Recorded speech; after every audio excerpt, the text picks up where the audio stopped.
India is on the move, a nation accelerating towards global economic dominance. With a dynamic mix of innovation, resilience and ambition, the Indian economy is rewriting the playbook, capturing global attention as it races toward a brighter future. And this pivotal moment was brought into sharp focus at the recently concluded 10th edition of the Times Network India Economic Conclave held in New Delhi. For a decade, the India Economic Conclave has been the torchbearer of the nation's economic narrative, tackling the most pressing issues and driving conversations that shape policy and progress.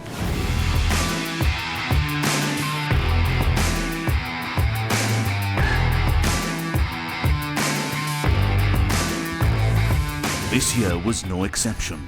Under the compelling theme, Fast Track to Top 3, the conclave ignited discussions on India's aspirations to cement its place among the world's top 3 economies. Top editorial voices, visionaries, policymakers and industry leaders convened to exchange insights, strategies and solutions to accelerate India's growth story. India is on the move, and the India Economic Conclave remains at the heart of the conversation, shaping the road ahead. In this episode, DMK party leader in Lok Sabha, Kanimozhi puts forth the aspirations of the southern state and puts forth DMK's push for holistic development for all. Kanimozhi, thank you so much for joining us. To begin with, as somebody who's a parliamentary floor leader of your party, your Chief Minister, Mr. M.K. Stalin, has described you, and I quote, as the thunderous voice of Delhi. So how do you plan to represent, the voices, the aspirations of the people of Tamil Nadu in that sense in your stint? You're no stranger to Parliament, of course, but as the floor leader, you have additional responsibilities. Actually, I'm the party leader, not the floor leader of Yes. Lok Sabha. Every day when either it's in the question hour or in the 0 hour, whenever the parliament functions, of course, and in any debates, we do raise the concerns of Tamil Nadu and its people, and we fight for the rights of the states. So I think these are the most important things And it's been a very stormy session this time around. There's been a lot of disruption. Yes. There's been... it's been mostly disruptions and then a few sessions. Rightly put. But, at the end of the day, there are different points of view. And of course, there are serious national issues that come up. There are multiple points of view. There are, of course, issues, and putting the central government in the dock is important. But there are also some regional parties that have voiced their opinion, and it's all out there in the public domain. They say that, look here, we are not able to talk about the issues that affect us as states. How do you look at this? See, to be fair, both are important concerns.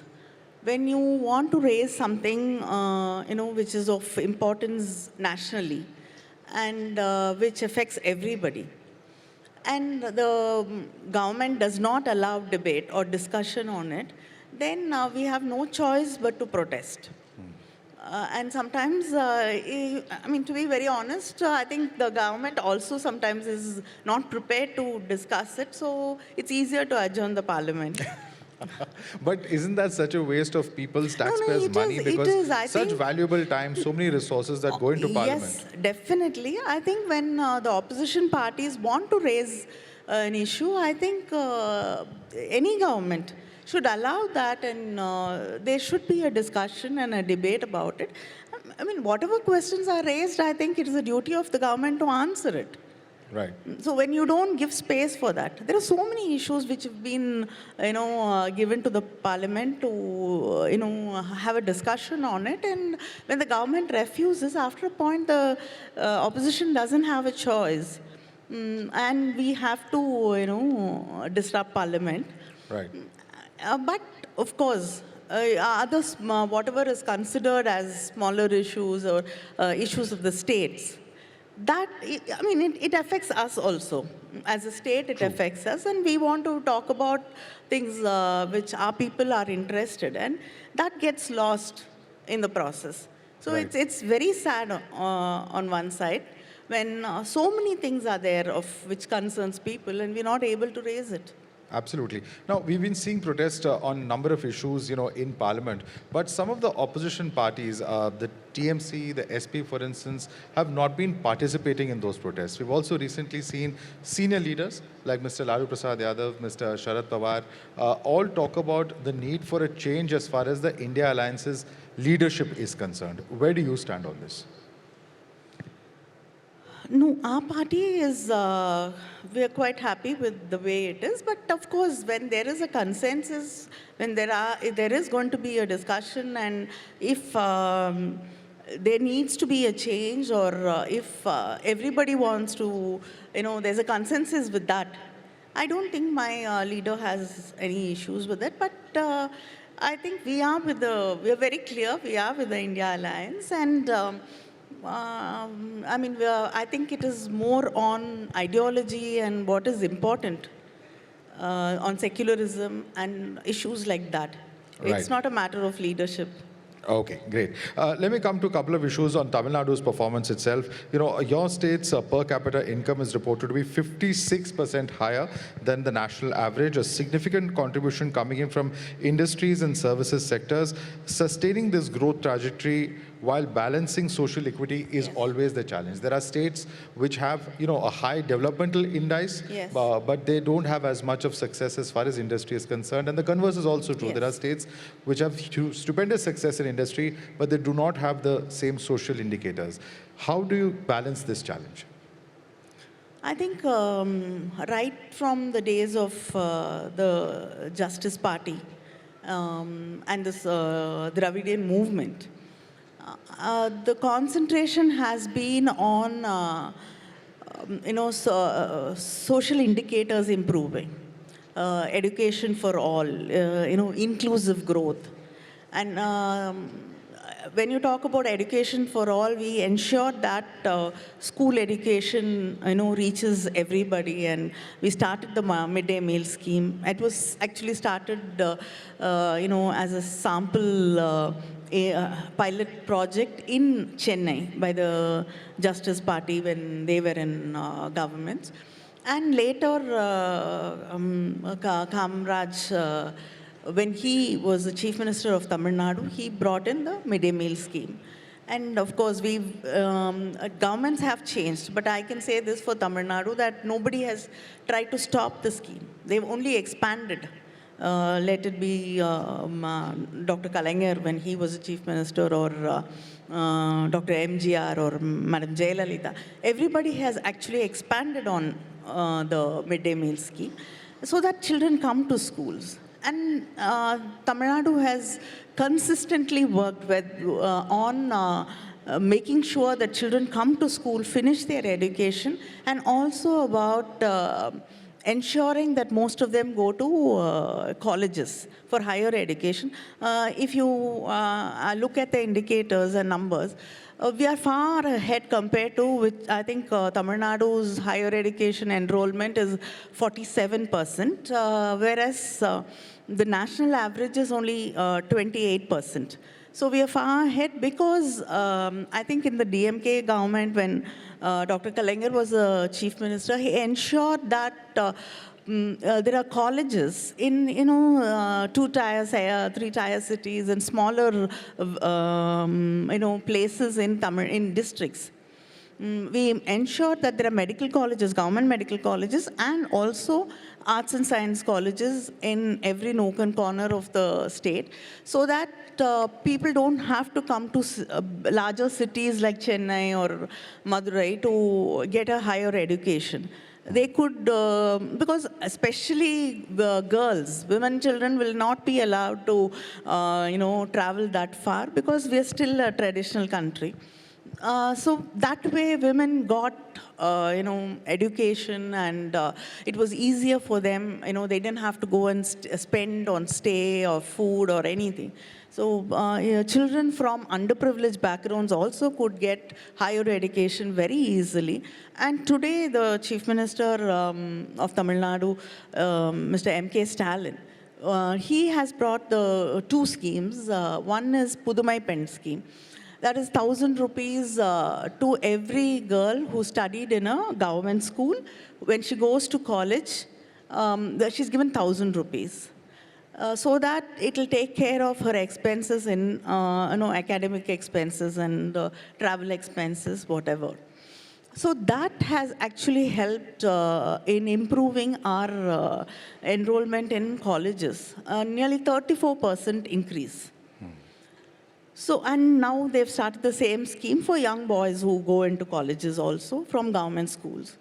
So I think we've always concentrated on making sure that education and opportunities are there. It's an inclusive thing.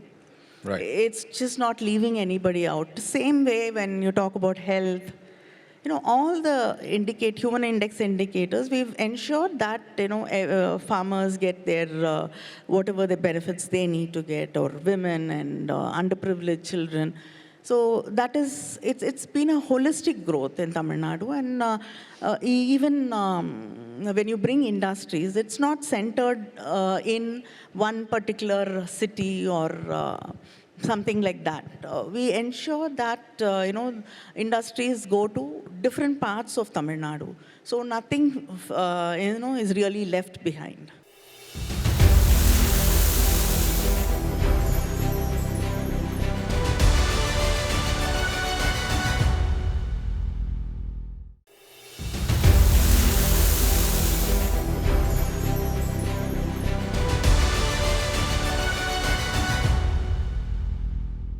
One of the aspects, in terms of the long-term planning has to be about of industrialization, but Tamil Nadu happens to be one of the big borrowers. It borrows more than even bigger states like Maharashtra and Uttar Pradesh. So how do you plan for long-term growth without too much of, exposure when it comes to borrowing and reducing this reliance on borrowing? Of course, we are badly affected by GST, and now GST compensation also is becoming a big question mark. We're losing around 20,000 crores every year because the compensation might be stopped. So in a situation like that, and when you are, keen about welfare politics and schemes, then, and you don't get enough support, because Tamil Nadu has controlled population over the years, so we lose out a lot. So to, ensure that there is infrastructure. Without infrastructure, there's no industry, and, there's no actual growth, and it also has to be sustainable. I think today Tamil Nadu, is one of the top performers when it comes to sustainable development also. So when you want to ensure all this, and when you want development to be inclusive, I think we have no choice but to borrow. Right. No, but devolution, that brings me to the next question I was about to ask you. It's something that the Chief Minister has spoken about, many of your party leaders have spoken about, that in terms of devolution to Tamil Nadu, and several of your neighboring states in the south have also raised this issue, that somehow they believe that the kind of devolution happening is a little against them. 16th Finance Commission is also seized of this matter, has sought details from various states. How do you plan to take this issue forward? We have been raising it in Parliament when Chief Minister meets the Prime Minister, and we've written to the Finance Minister, and we've also, reached out to the Finance Commission, because to be very honest, if we give 1 rupee as taxes from our state, we get back only 28 or 29 paisa. So I think it's, not even half of what we give, we get back. So I think we are losing out just because we've performed well. Just because we've controlled population, our health indicators are better. Today we are suffering because of that.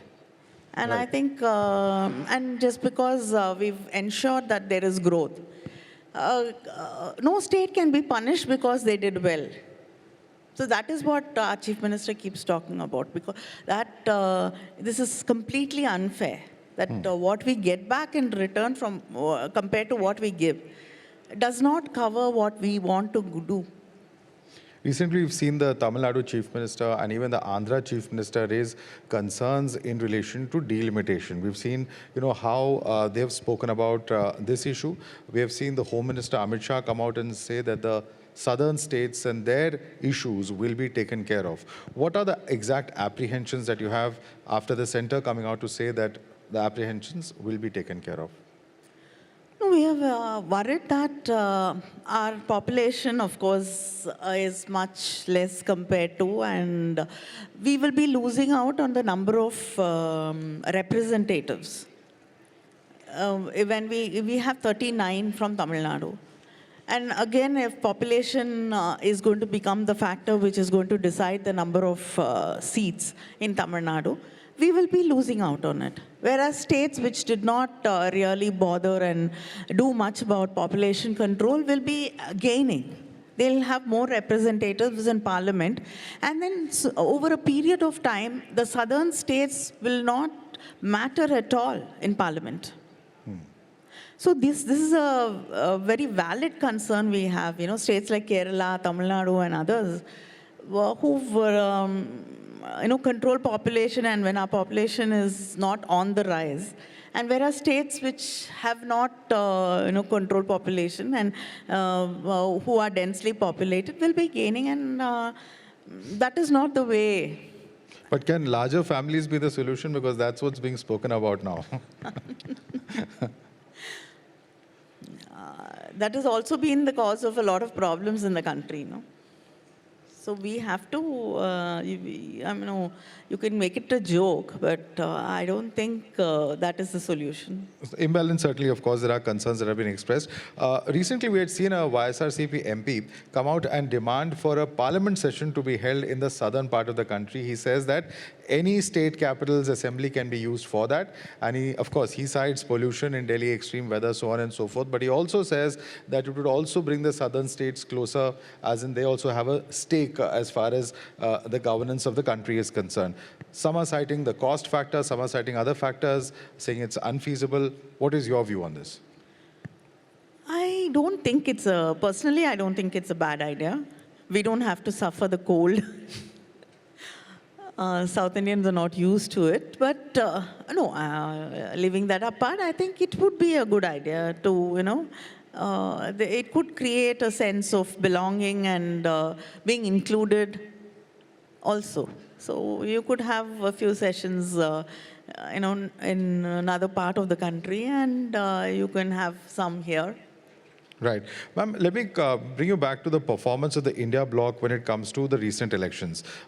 We have the Delhi elections coming up where the Aam Aadmi Party is fighting separately. We've seen in Haryana, Aam Aadmi Party and the Congress were supposed to have an alliance. That didn't work out. In Maharashtra, of course, we know what the result was. In Jammu and Kashmir, where India Alliance did win the election, also Congress did not do very well. You've spoken about leadership as an issue, but do you think that within the alliance itself, post what we saw in the Lok Sabha elections, there's been some kind of a downslide, and how do you look at it in the coming elections as well? No. See, actually, I wouldn't like to comment about the equations between parties within the India Alliance. But when in one particular state, the primary two parties are within the India Alliance, when you talk about the national elections, it is a completely different narrative which we fight on. But when it comes to the state elections, then when there are two primary parties against each other, then their concerns are very different. So sometimes they cannot go together. It's like even in Kerala. In Kerala, you can't expect the Congress and the Communist Party to work together. But on a national level, they do. In Tamil Nadu, they are in alliance. Both of them are in alliance with the DMK.